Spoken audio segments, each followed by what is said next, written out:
Good morning, everybody. Please have a seat. Good afternoon. Konnichiwa. Once again, it is an honor to welcome my partner and friend, Prime Minister Abe, back to the White House. I'm told there's a phrase in Japanese culture that speaks to the spirit that brings us together today. It's an idea rooted in loyalty. It's an expression of mutuality, respect, and shared obligation. It transcends any specific moment or challenge. It's the foundation of a relationship that endures. It's what allows us to say that the United States and Japan stand together.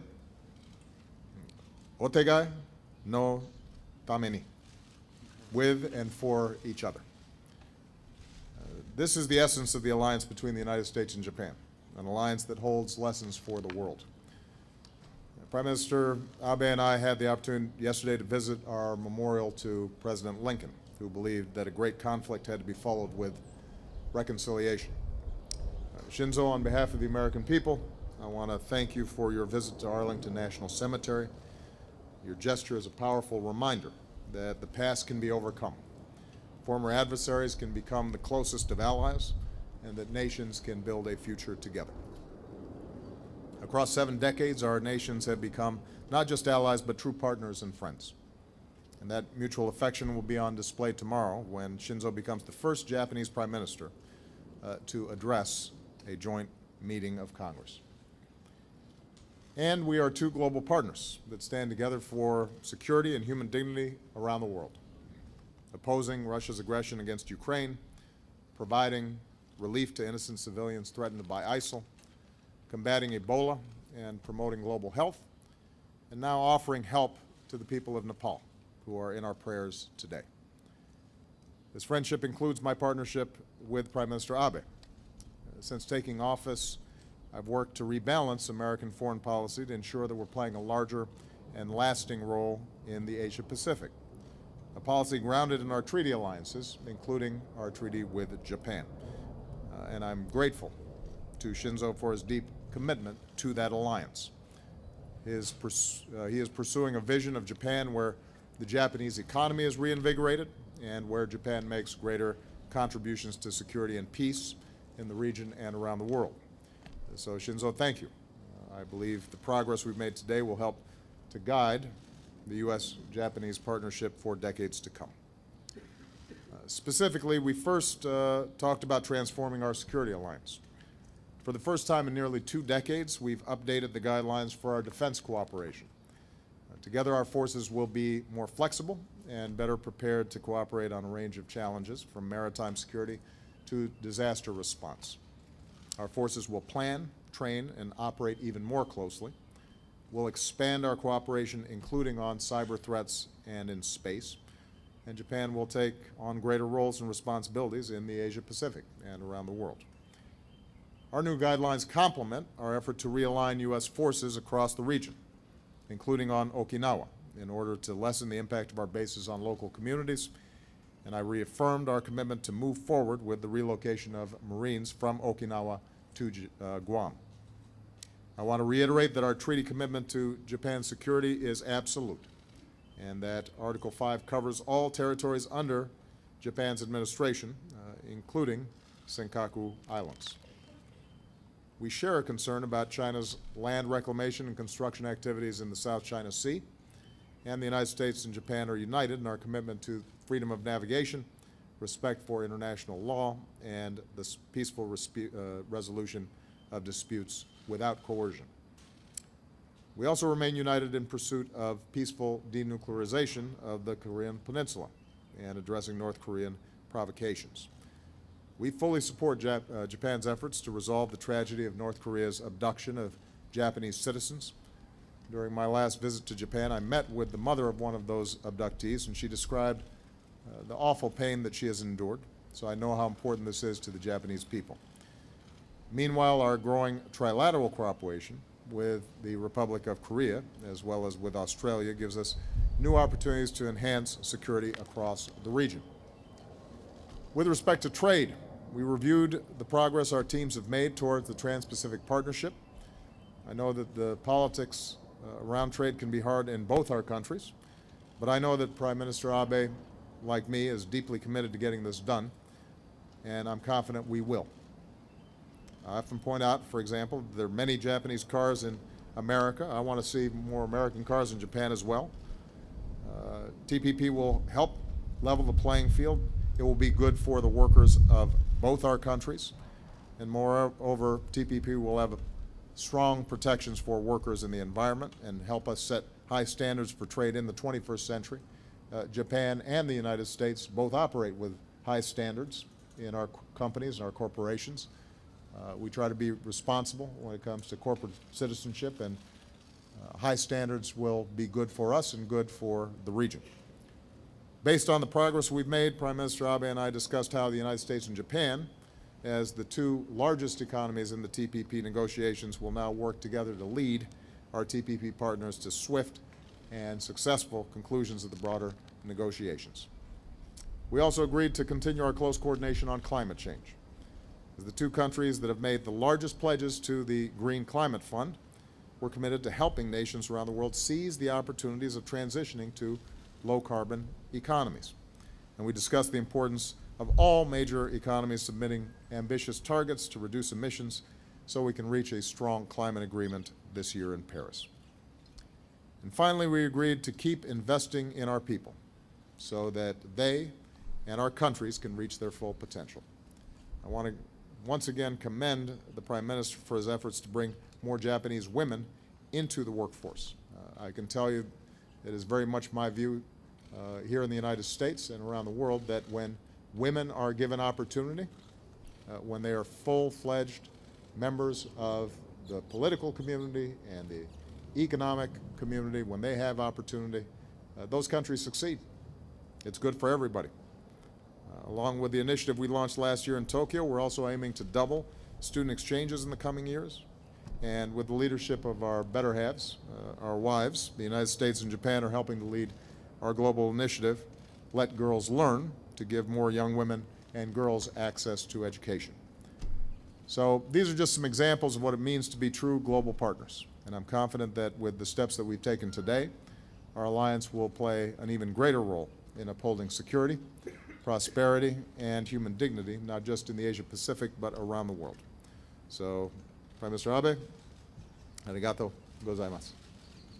Mr. Prime Minister.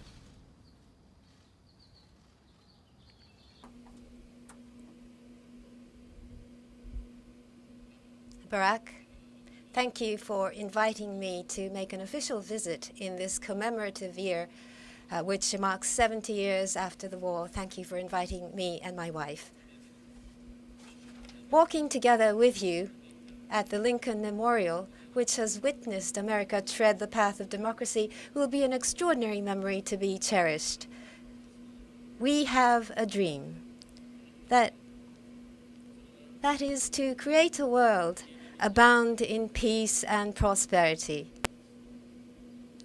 To realize this common dream, Japan and the United States will together pave the way toward a new era.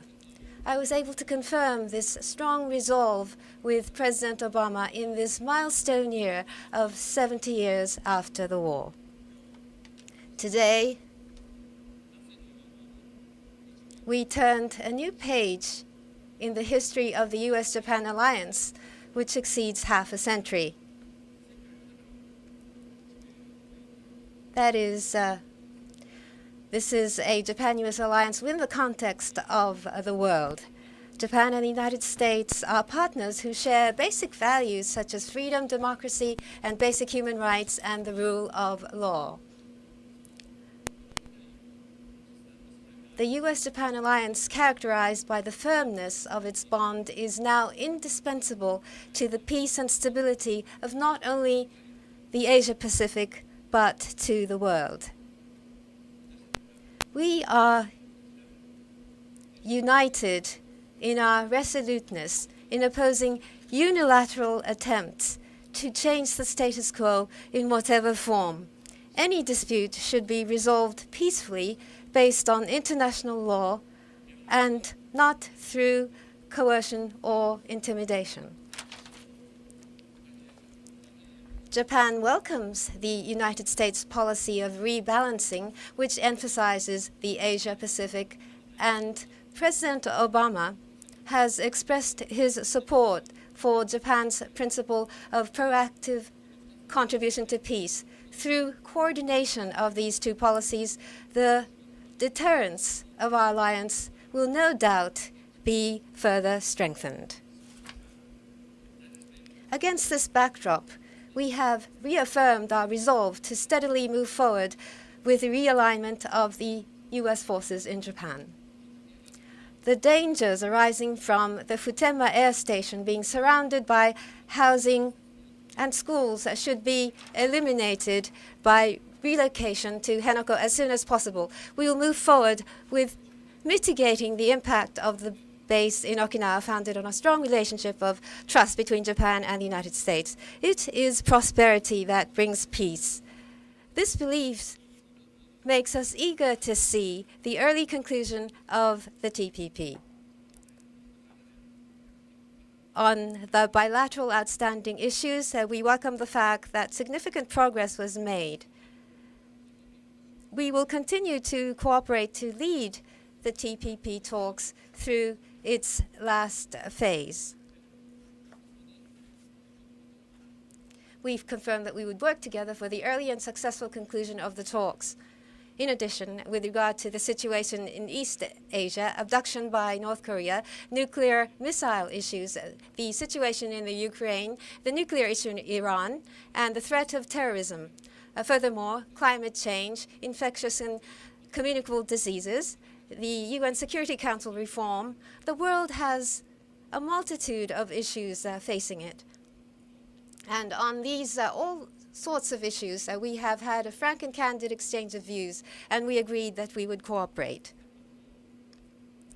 When it comes to the future of Japan and the United States, there are infinite possibilities.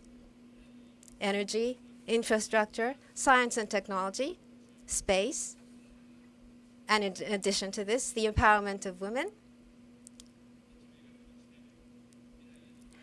We agree, that is between President Obama and myself, that we would cooperate and move forward in making investments for the future.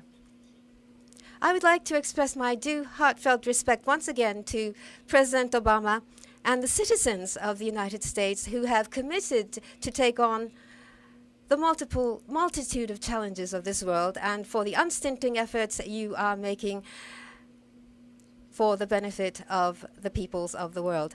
Yesterday, I visited the JFK Library in Boston. On television, I saw President Kennedy deliver his inauguration speech.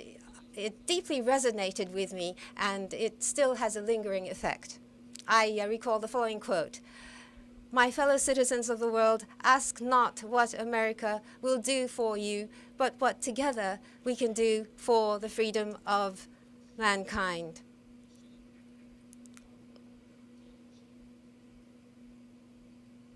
Now, Japan wants to be a country that can respond to such calls. Hand in hand, we want to work together with the United States to spread basic values throughout the world, such as those of freedom, democracy, basic human rights, and the rule of law. And we want to be a country that can contribute to peace and prosperity of the world. In visiting the United States, I've had a very heartwarming welcome and reception by all citizens of the United States. I'd like to express my heartfelt gratitude. Lastly, I'd like to emphasize the following. Barack, as we stand here, we will be starting a new era for Japan and the United States. I think that 70 years from now, our children and grandchildren will look back on the talks we had as one of such historical significance. Thank you very much. Starting with Andrew Beatty of AFP. Very much, Mr. President. First of all, I wanted to know if you think there's a risk in this more assertive US-Japanese security stance if you think there's a risk that it might be seen as a provocation in Beijing, Pyongyang, or heightened tension in the East China, South China Seas. And for Mr. Abe, if I may, you've stopped short of a full apology for Japan's actions during World War II, including with regard the estimated 200,000 women enslaved by imperial forces. Would you make an apology for that today? Thank you. I think it's very important to recognize that the U.S.-Japan alliance hasn't just been good for the United States and Japan, it's been good for the Asia-Pacific region and the world. The basic foundation of peace, stability, ensuring that territorial borders were respected, freedom of navigation, all that has underwritten the incredible growth that's taken place in the Asia-Pacific region. China's benefited from it. It's on that basis that China became an economic juggernaut that ended up being incorporated into global trade. And so, no, we don't think that a strong U.S.-Japan alliance should be seen as a provocation. It should be seen as a continuation of the important work that we've done to ensure that you have a stable area where there are diplomatic conflicts, a healthy economic competition, but largely we've been able to maintain forward progress for a whole host of nations. And our treaty alliances have been critical to that. The U.S. serving as an Asia-Pacific power has been critical to that. And as I've said before, we welcome China's peaceful rise. We think it's good not only because China is a booming potential market. We think it's good not only because it allows China potentially to share some burdens with us in helping countries that are not as far along develop, but we think it's just good that hundreds of millions of Chinese citizens have been able to rise out of poverty at a credible speed over the last several years. They could not have done that had it not been for a stable trading system and world order that is underwritten in large part by the work that our alliances do. I think it is going to be important for us to continue to adapt to new challenges. So part of the goal here is that the same principles that the alliance was founded on continually update to concerns about cyber threats, that we are nimble and responsive to potential conflicts that may arise because of maritime disputes. But I think we have to do it in a way that brings in China and other countries into a common effort to maintain order and peace in the region.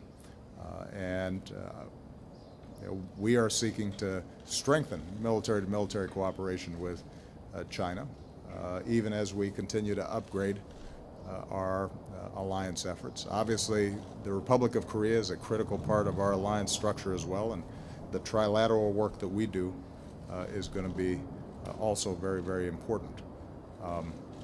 I don't want to minimize, though, the fact that there are some real tensions that have arisen with China around its approach to maritime issues and its claims.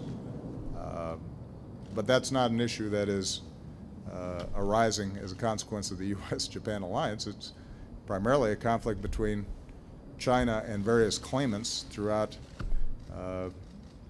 East Asia and Southeast Asia, in which they feel that rather than resolve these issues through normal international dispute settlements, they are flexing their muscles. And we've said to China what we would say to any country in that circumstance. That's the wrong way to go about it. And we will continue to work with all countries in the region, starting with our treaty allies to make sure that basic international norms continue to be observed.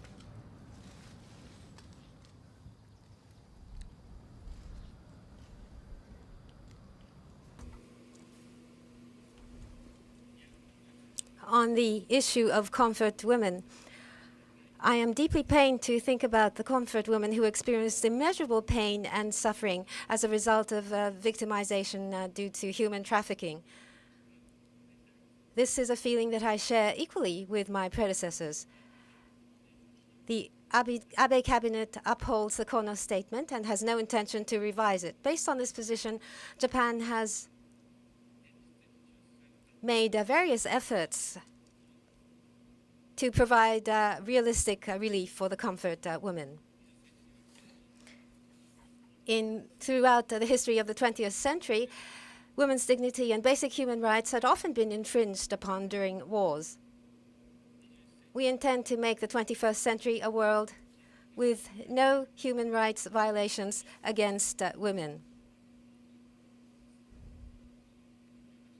I promised at the General Assembly of the United Nations last year that Japan would stand at the fore and lead the international community in eliminating sexual violence during conflicts. For an international framework, including the UN Women, Japan provided approximately $12 million in 2014 and decided that it would provide approximately $22 million in 2015. In any case, the 21st century should be an age where women's rights is never infringed upon, and that is our strong resolve.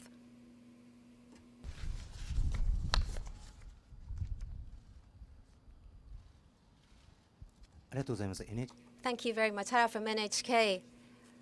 I'd like to address this question to Prime Minister Abe and President Obama.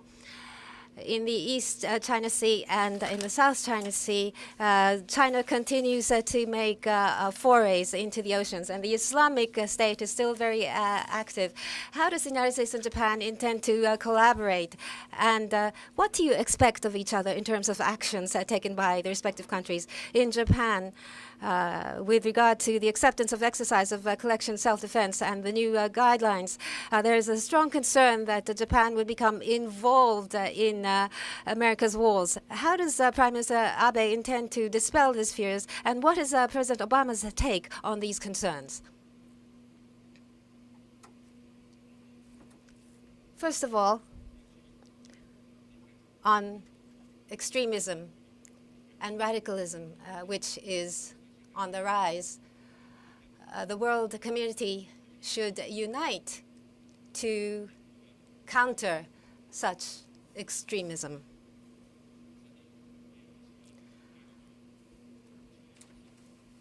Moderation is the best method, is the speech I delivered in Cairo. We have to face extremism. There are moderates who are at the very forefront facing extremism, and we want to support this. With the rise of extremism, there are refugees and support to these refugees, and also through the influx of refugees, there are countries who are faced with difficulties. To these countries, it's important that we provide support appropriately. And to the moderate countries, we need to tell them that they are not alone, they are not isolated. In the international society, the moderate countries should be supported, and we need to express that at all times. I believe that is important. In the Middle East, there are people who are living there. Improving the welfare and livelihood of these peoples are areas in which we'd like to make efforts. From such a standpoint, the United States and Japan would like to cooperate to respond to the challenges. Another point, the defense guidelines.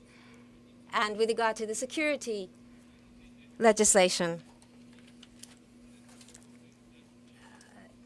that we may be involved, get caught up in wars. People tend to label this in some cases. It's very unfortunate. Labeling activities of this kind is not the first time it has occurred. In 1960, when we revised the security treaty, some people said that we would be involved in wars of the United States.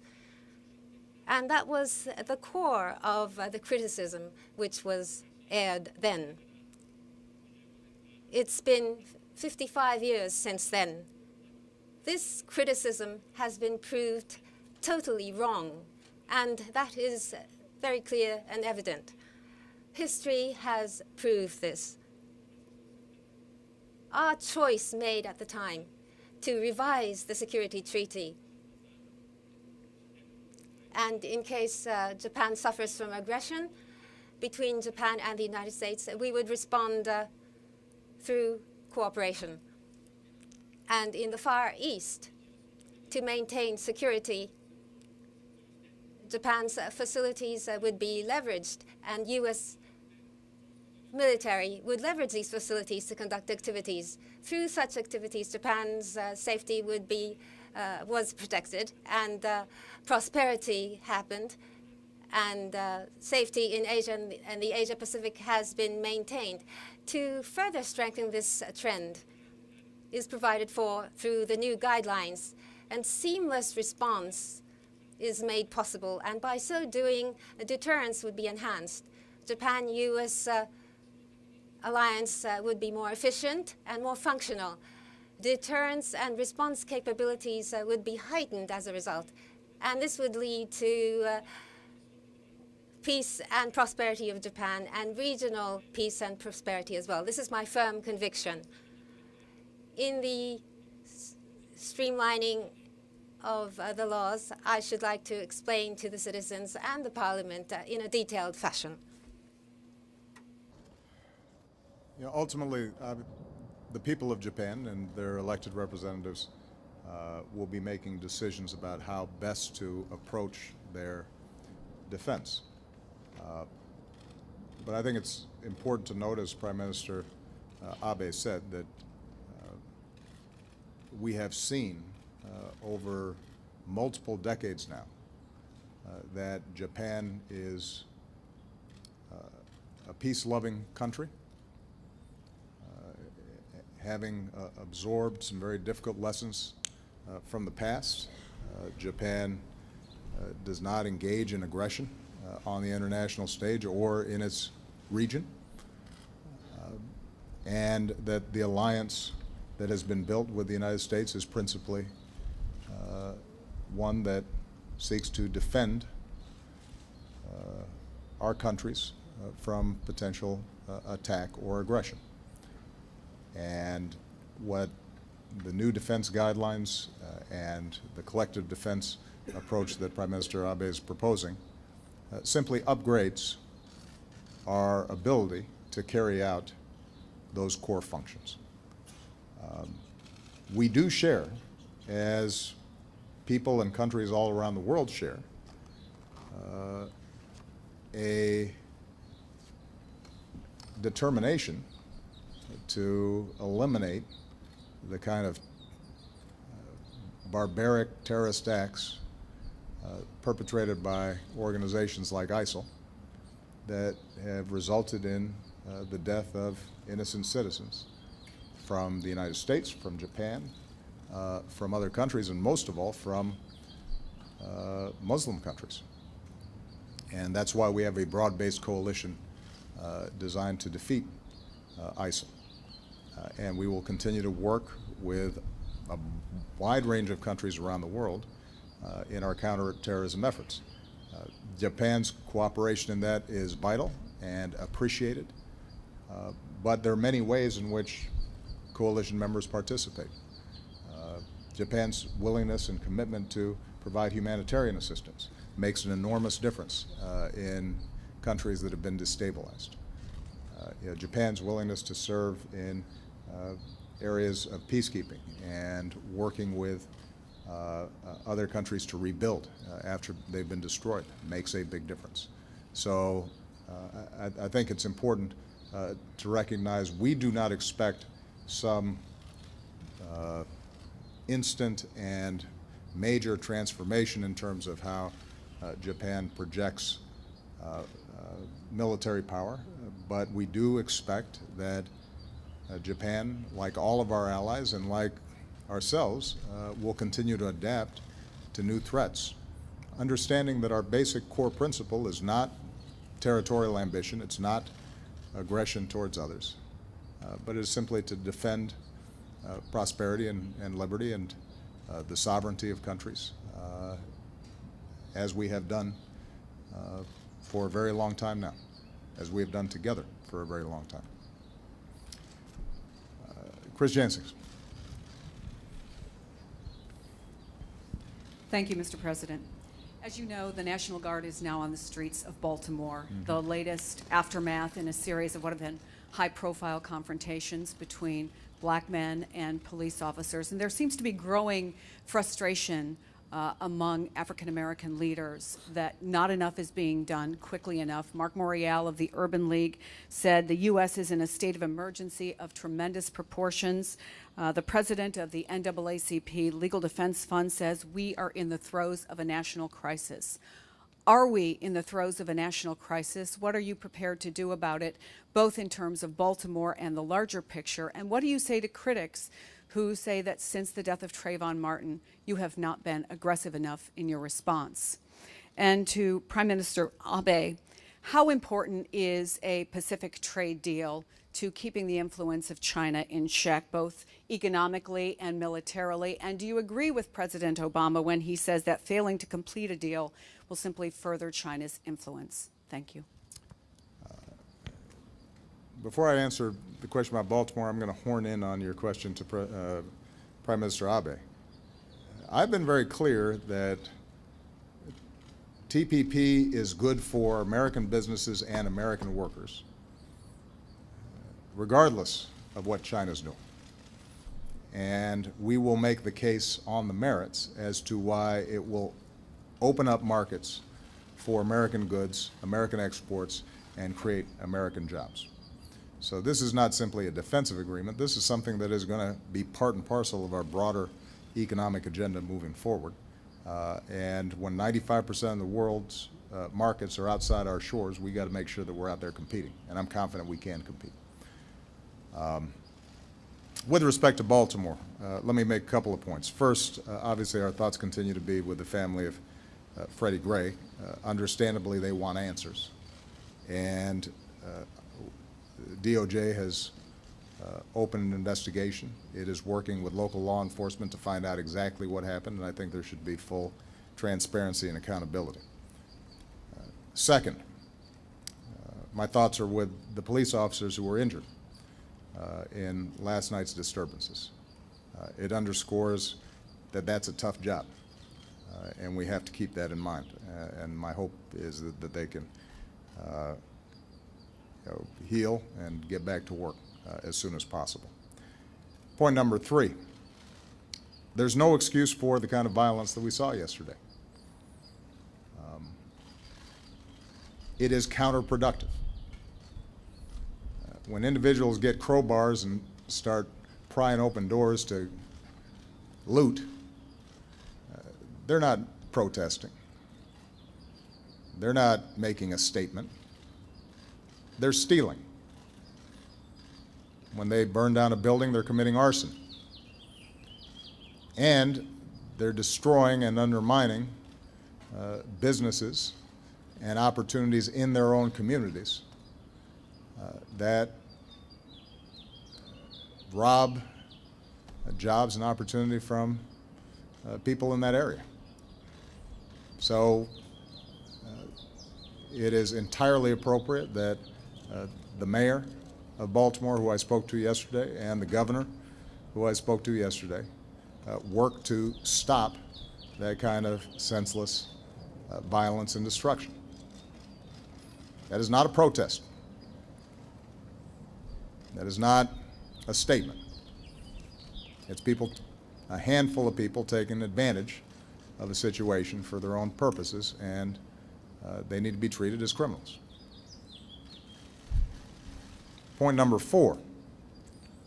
The violence that happened yesterday distracted from the fact that you had seen multiple days of peaceful protests that were focused on entirely legitimate concerns of these communities in Baltimore, led by clergy and community leaders, and they were constructive and they were thoughtful, and frankly didn't get that much attention.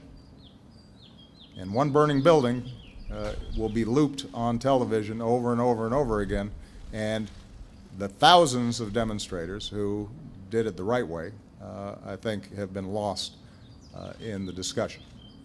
The overwhelming majority of the community in Baltimore, I think, have handled this appropriately, expressing real concern and outrage over the possibility that our laws were not applied evenly in the case of Mr. Gray, and that accountability needs to exist.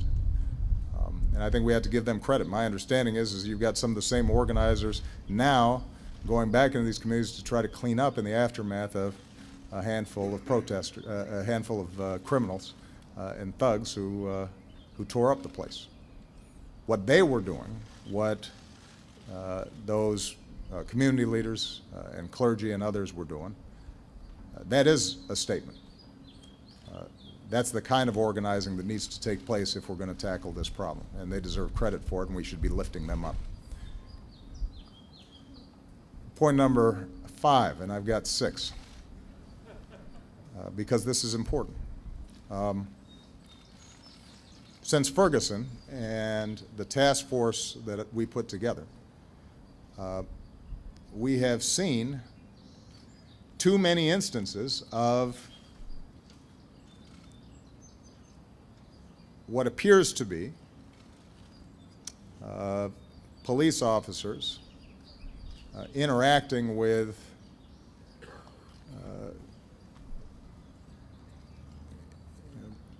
individuals, primarily African American, often poor, in ways that raise troubling questions. And it comes up, it seems like, once a week now, or once every couple of weeks. And so I think it's pretty understandable why the leaders of civil rights organizations, but more importantly, moms and dads across the country might start saying this is a crisis. What I'd say is this has been a slow rolling crisis. This has been going on for a long time. This is not new. And we shouldn't pretend that it's new. The good news is that perhaps there's some newfound awareness because of social media and video cameras and so forth that there are problems and challenges when it comes to how policing and our laws are applied in certain communities, and we have to pay attention to it and respond. What's also good news is the task force that was made up of law enforcement and community activists that we brought together here in the White House have come up with very constructive, concrete proposals that, if adopted by local communities and by states and by counties, by law enforcement generally, would make a difference. Wouldn't solve every problem, but would make a concrete difference in rebuilding trust and making sure that the overwhelming majority of effective, honest, and fair law enforcement officers, that they're able to do their job better because it will weed out or retrain or put a stop to those handful who may be not doing what they're supposed to be doing. Now, the challenge for us as the federal government is that we don't run these police forces. I can't federalize every police force in the country and force them to retrain, but what I can do is to start working with them collaboratively so that they can begin this process of change themselves.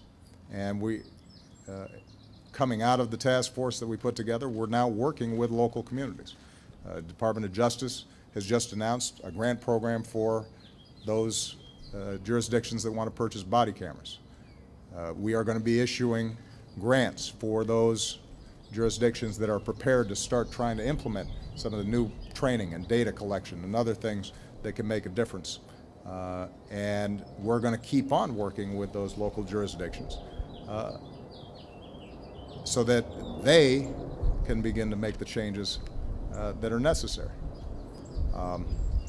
I think it's going to be important for organizations like the Fraternal Order Police and other police unions and organizations to acknowledge that this is not good for police. We have to own up to the fact that occasionally there are going to be problems here, just as there are in every other occupation. There are some bad politicians who are corrupt. There are folks in the business community or on Wall Street who don't do the right thing. Well, there's some police who aren't doing the right thing. And rather than close ranks, what we've seen is a number of thoughtful police chiefs and commissioners and others recognize they got to get their arms around this thing and work together with the community to solve the problem. And we're committed to facilitating that process. So the heads of our COPS agency that helps with community policing, they're already out in Baltimore. Our head assistant attorney general for the Civil Rights Division is already out in Baltimore. But we're going to be working systematically with every city and jurisdiction around the country to try to help them implement some solutions that we know work. And I'll make my final point. I'm sorry, Mr. Prime Minister, but this is a pretty important issue for us. We can't just leave this to the police. I think there are police departments that have to do some soul searching. I think there's some communities that have to do some soul searching. But I think we as a country have to do some soul searching. This is not new. It's been going on for decades. And without making any excuses for criminal activities that take place in this community, what we also know is that if you have impoverished communities that have been stripped away of opportunity, where children are born into abject poverty, they've got parents often because of substance abuse problems or incarceration or lack of education themselves can't do right by their kids. If it's more likely that those kids end up in jail or dead than that they go to college. In communities where there are no fathers who can provide guidance to young men.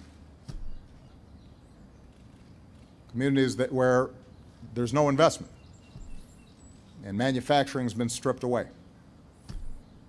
And drugs have flooded the community, and the drug industry ends up being the primary employer for a whole lot of folks. In those environments, if we think that we're just going to send the police to do the dirty work of containing the problems that arise there without, as a nation and as a society, saying what can we do to change those communities, to help lift up those communities and give those kids opportunity, then we're not going to solve this problem. And we'll go through the same cycles of periodic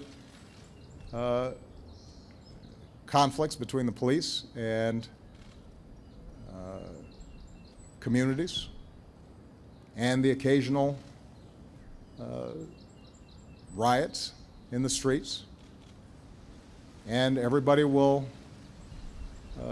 feign concern until it goes away, and then we go about our business as usual.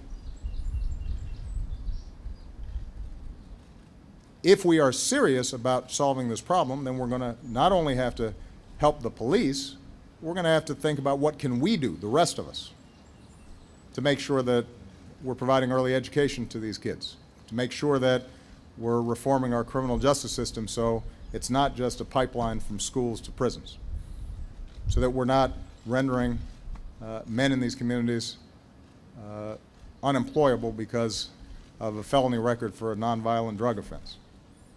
that we're making investments so that they can get the training they need to find jobs. That's hard.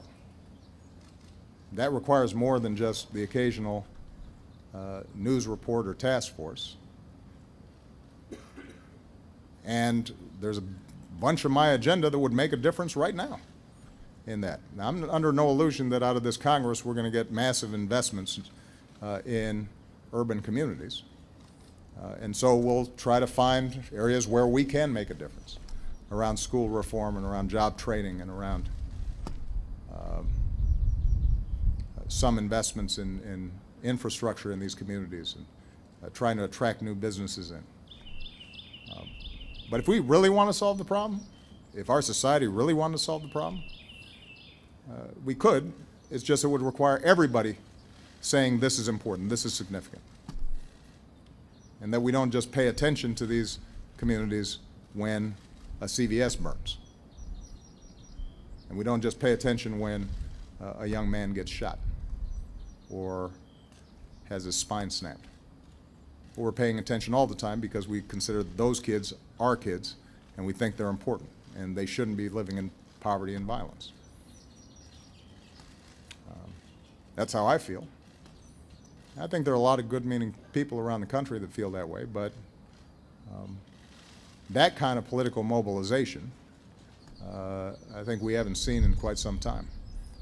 And what I've tried to do is to promote those ideas that would make a difference, but I think we all understand that the politics of that are tough because it's easy to ignore those problems or to treat them just as a law and order issue as opposed to a broader social issue.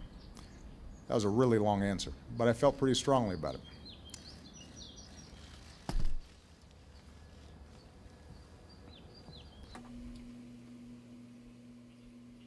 First of all, on TPP.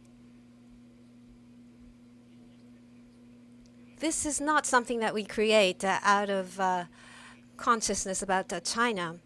The economic growth of the region will be a positive and create opportunities for Japan, the United States, and the world.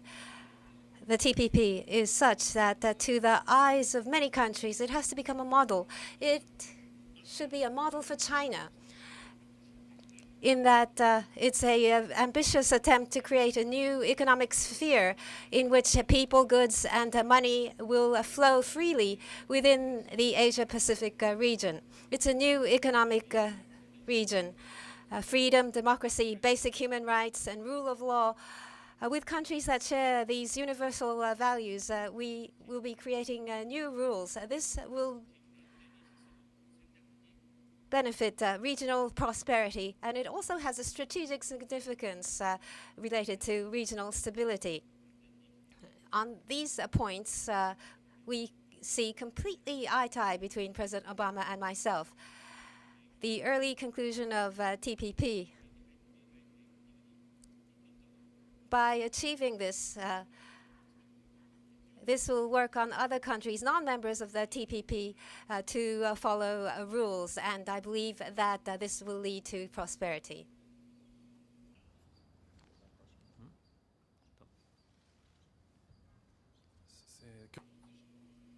Kuramoto from Kyoto Press. My question is addressed to Prime Minister Abe as well as President Obama. In relation to the answer that has been given, China is working toward the establishment of the AIIB, and it intends to enhance its influence in the international economy and finance. What is the strategic significance of the early conclusion of the TPP? And the next question is to President Obama. Do you have confidence, or how do you intend to work on Congress to pass the TPP-related bills? And how confident are you that you'll be able to pass this bill? On the TPP, as I mentioned in my answer previously, in the Asia-Pacific region, this is a region where growth is very prominent. And in such a region, for people and goods and money under proper rules to flow freely, without a doubt, will make affluent the countries participating in the TPP in the Asia Pacific. And the people in the countries will be able to lead affluent lives. I believe this will feed into this. So for this purpose as well, as soon as possible, with the general public's understanding toward early conclusion of the TPP, we'd like to make efforts. And in this context, Japan and the United States, or with President Barack Obama and myself, we want to exert leadership to bring about an early conclusion of the TPP. Furthermore, on the AIIB, in Asia, there's a tremendous demand for infrastructure. And the financial system to respond to this is very important. On this recognition, we see eye to eye between China and myself. And I think this is a point on which we see eye to eye between many countries. For Japan to participate in the AIIB is a decision that which we have not taken yet. But to create such an enormous financial institution, and since this will have an enormous impact on Asian countries, a fair governance is necessary of the institution. In particular, the board to review individual projects and to approve of this is indispensable. And debt sustainability and the environment and society and the impact of this should be considered. We need to secure this. It's not only about the lenders, but the borrowing nations. For example, various infrastructure projects may not be sustainable. It may have too much of a burden on the environment. If this is the case, this will be a very negative, bring negative results for the citizens living in the countries. It will prove to be a burden. And so in that sense, a proper review as to whether lending the money to a country will be of benefit to the country. A rigorous review is very important. So from such a standpoint, the 2 points to be secured, I believe, is very important. So from such a standpoint, Japan and the United States should cooperate, and we need to continue dialogue with China, and it is my intention to do so.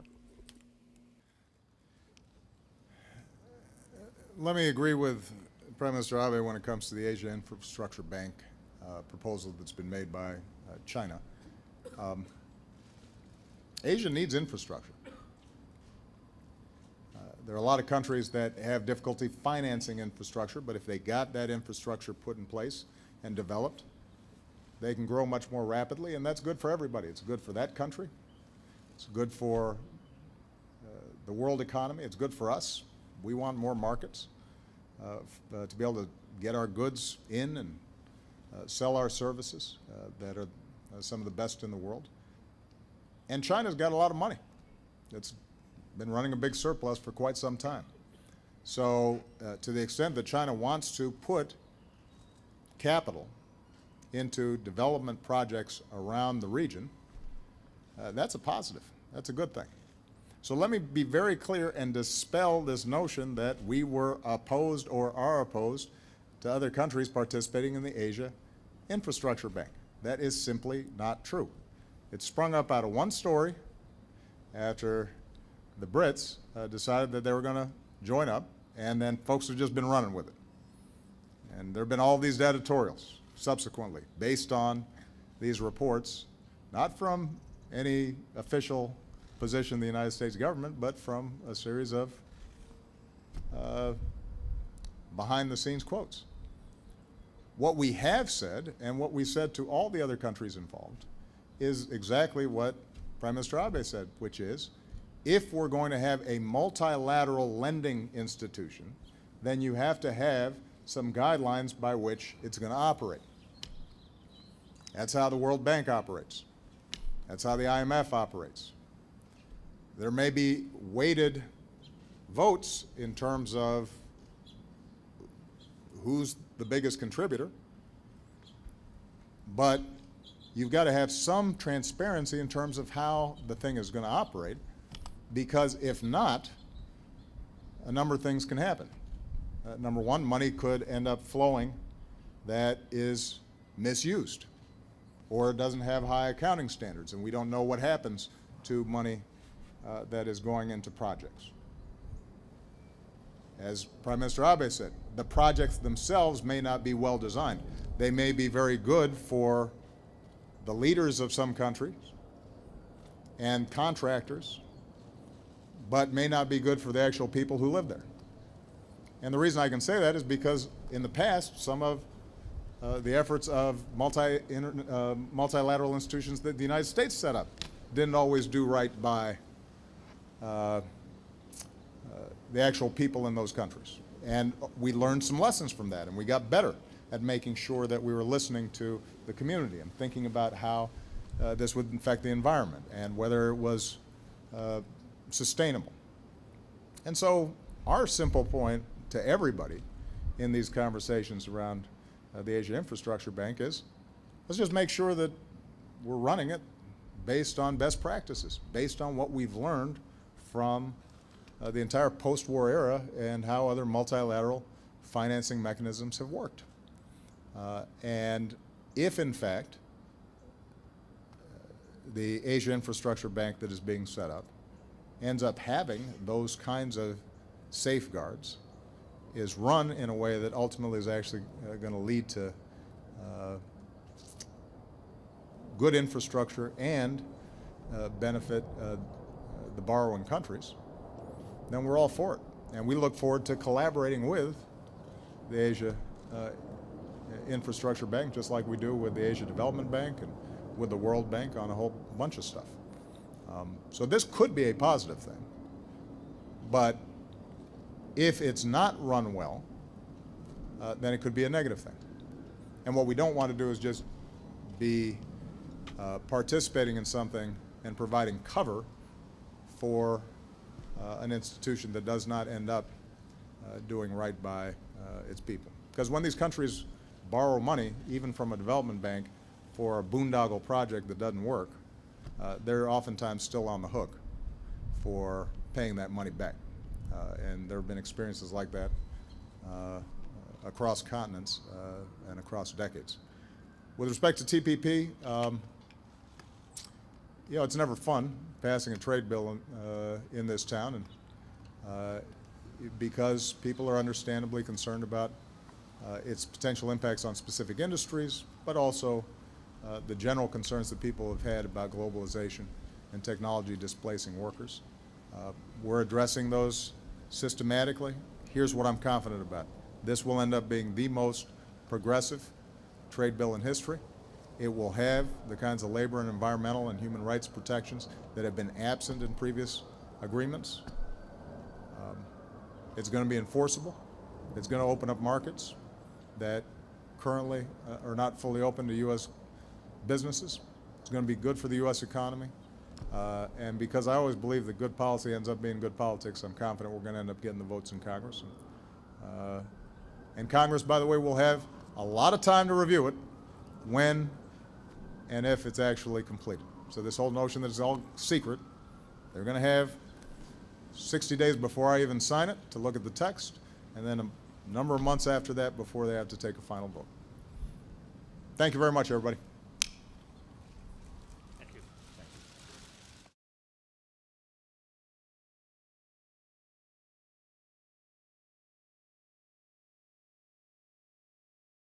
And commend the Prime Minister for his efforts to bring more Japanese women into the workforce.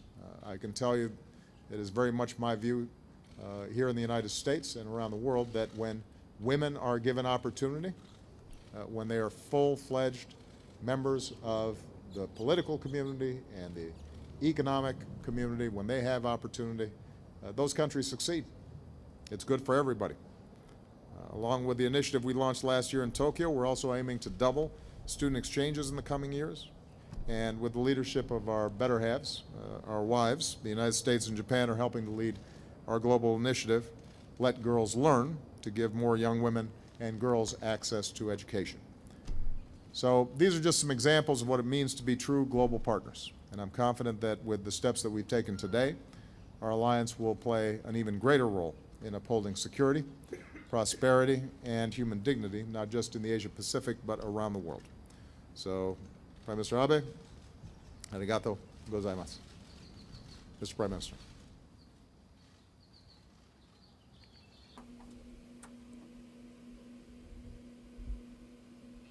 Barack, thank you for inviting me to make an official visit in this commemorative year, which marks 70 years after the war. Thank you for inviting me and my wife. Walking together with you at the Lincoln Memorial, which has witnessed America tread the path of democracy, will be an extraordinary memory to be cherished. We have responsibilities in the Asia-Pacific and around the world.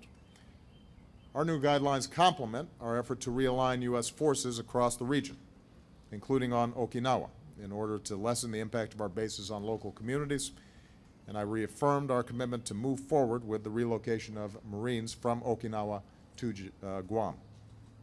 I want to reiterate that our treaty commitment to Japan's security is absolute, and that Article 5 covers all territories under Japan's administration, including Senkaku Islands.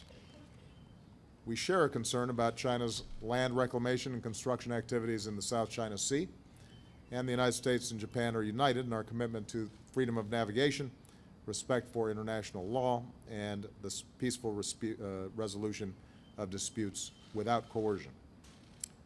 We also remain united in pursuit of peaceful denuclearization of the Korean Peninsula and addressing North Korean provocations. We fully support Japan's efforts to resolve the tragedy of North Korea's abduction of Japanese citizens. During my last visit to Japan, I met with the mother of one of those abductees, and she described the awful pain that she has endured, so I know how important this is to the Japanese people. Meanwhile, our growing trilateral cooperation with the Republic of Korea, as well as with Australia, gives us new opportunities to enhance security across the region. With respect to trade, we reviewed the progress our teams have made towards the Trans-Pacific Partnership. I know that the politics around trade. Good morning, everybody. Please have a seat. Good afternoon. Konnichiwa. Once again, it is an honor to welcome my partner and friend, Prime Minister Abe, back to the White House. I'm told there's a phrase in Japanese culture that speaks to the spirit that brings us together today. It's an idea rooted in loyalty. It's an expression of mutuality, respect, and shared obligation. It transcends any specific moment or challenge. It's the foundation of a relationship that endures. It's what allows us to say that the United States and Japan stand together. Otegai no tameni, with and for each other. This is the essence of the alliance between the United States and Japan, an alliance that holds lessons for the world. Prime Minister Abe and I had the opportunity yesterday to visit our memorial to President Lincoln, who believed that a great conflict had to be followed with reconciliation. Shinzo, on behalf of the American people, I want to thank you for your visit to Arlington National Cemetery. Your gesture is a powerful reminder that the past can be overcome. Former adversaries can become the closest of allies, and that nations can build a future together. Across 7 decades, our nations have become not just allies, but true partners and friends. And that mutual affection will be on display tomorrow when Shinzo becomes the first Japanese Prime Minister to address a joint meeting of Congress. And we are 2 global partners that stand together for security and human dignity around the world, opposing Russia's aggression against Ukraine, providing relief to innocent civilians threatened by ISIL, combating Ebola and promoting global health, and now offering help to the people of Nepal, who are in our prayers today. This friendship includes my partnership with Prime Minister Abe. Since taking office, I've worked to rebalance American foreign policy to ensure that we're playing a larger and lasting role in the Asia-Pacific, a policy grounded in our treaty alliances, including our treaty with Japan. And I'm grateful to Shinzo for his deep commitment to that alliance. He is pursuing a vision of Japan where the Japanese economy is reinvigorated and where Japan makes greater contributions to security and peace in the region and around the world. So Shinzo, thank you. I believe the progress we've made today will help to guide the U.S.-Japanese partnership for decades to come. Specifically, we first talked about transforming our security alliance. For the first time in nearly 2 decades, we've updated the guidelines for our defense cooperation. Together, our forces will be more flexible and better prepared to cooperate on a range of challenges, from maritime security to disaster response. Our forces will plan, train, and operate even more closely. We'll expand our cooperation, including on cyber threats and in space. And Japan will take on greater roles. It can be hard in both our countries, but I know that Prime Minister Abe, like me, is deeply committed to getting this done, and I'm confident we will. I often point out, for example, there are many Japanese cars in America. I want to see more American cars in Japan as well. TPP will help level the playing field. It will be good for the workers of both our countries, and moreover, TPP will have strong protections for workers in the environment and help us set high standards for trade in the 21st century. Japan and the United States both operate with high standards in our companies and our corporations. We try to be responsible when it comes to corporate citizenship, and high standards will be good for us and good for the region. Based on the progress we've made, Prime Minister Abe and I discussed how the United States and Japan, as the 2 largest economies in the TPP negotiations, will now work together to lead our TPP partners to swift and successful conclusions of the broader negotiations. We also agreed to continue our close coordination on climate change. As the 2 countries that have made the largest pledges to the Green Climate Fund, we're committed to helping nations around the world seize the opportunities of transitioning to low-carbon economies. And we discussed the importance of all major economies submitting ambitious targets to reduce emissions so we can reach a strong climate agreement this year in Paris. And finally, we agreed to keep investing in our people so that they and our countries can reach their full potential. I want to once again